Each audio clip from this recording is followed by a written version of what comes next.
钓鱼佬的装备变化。刚开始钓鱼就是一根20-30块钱的小短竿和买竿送的浮漂线组，加上简易地叉、一个桶一盒蚯蚓、一根塑料凳子。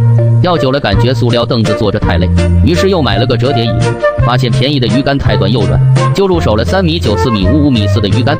看到别人长竿连竿上鲫鱼，便买了根长点的6米3。刷视频发现商品饵钓鱼好用，于是又购买了各种品牌的饵料，什么星象型、一包搞定老3样。开饵还需要用到开饵盆，上饵需要拉饵盘，饵料太沾手，便买了打水桶洗手，钓鱼毛巾擦手。后面知道钓鱼要打窝，于是买了一大堆的窝料，麝香味、红虫味、古香味，各种味型数不胜数。刷到钓鱼群里别人自制窝料上大鱼，便又买白酒，又实际大米、玉米、麦粒，学着配方自己泡。钓到大鱼需要用到抄网，就买了个合金抄网竿。钓的鱼多了不好放，又买了个小鱼护。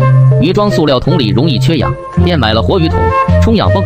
感觉光钓鲫鱼和白条小罗非没意思，便又买了一堆鲤鱼、草鱼、边鱼饵料。鱼口不好，看到别人都用小药，就买了果酸味、麝香味、中药酒，各种小药又实际。知道针对不同的鱼情用不同的线组后，于是买了各种型号主线、子线、鱼钩、剪刀自己绑，加上八字环、铅皮、太空豆、子线尺、网钩前一堆小配件。装备太多不好携带，又买了个渔具袋装渔具配件。夏天看到视频里各个钓鱼大师都在狂拉连用，于是入手了7米2的连用竿和几大箱连用饵料。看到别人长竿狂拉翘嘴，便又入手一根8米1长竿和钓台，配了根打窝少打频率，顺便在菜市场买了几十根玉米棒子。发现自己的长竿钓不过别人的抛竿，于是又买了海竿、鸡竿学滑漂。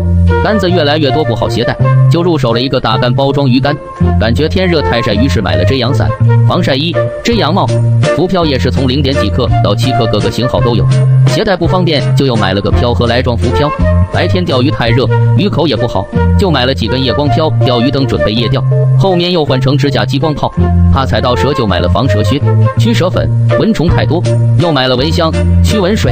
看到路亚佬用铁片都能上鱼，还不用打窝，又买了路亚竿。听说水滴轮帅，便买了水滴轮。随之抛第一竿就炸线，就换成了纺车轮。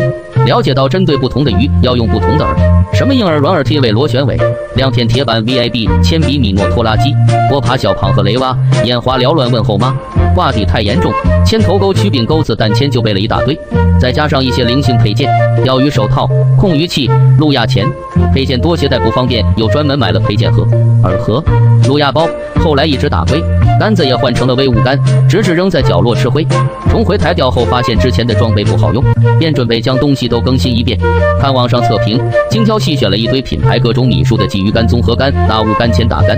感觉浮漂不灵敏，于是换成了孔雀羽漂、芦苇漂。塑料漂盒太丑，就换成楠木漂盒。简易地叉不方便，于是买了大雾炮台架。抄网竿也从合金的换成了大雾碳素抄网竿。鱼护太小，换成了更大更长的竞技鱼护。廉价的全磁拉饵盘不好用，便换成了强磁一线拉饵盘。网线速度跟不上挂底切线次数，就购入了一堆型号成品主线、子线，加上主线盒、子线盒装线组，以方便应对各种鱼情。小伞不好用，于是换成了2米4的拐杖伞。折叠椅也换成了吊箱，做了几次感觉腰痛，便换成了骑士椅。用了一段时间，看大家说欧式吊椅最舒服，马上又入手了一把欧式吊椅。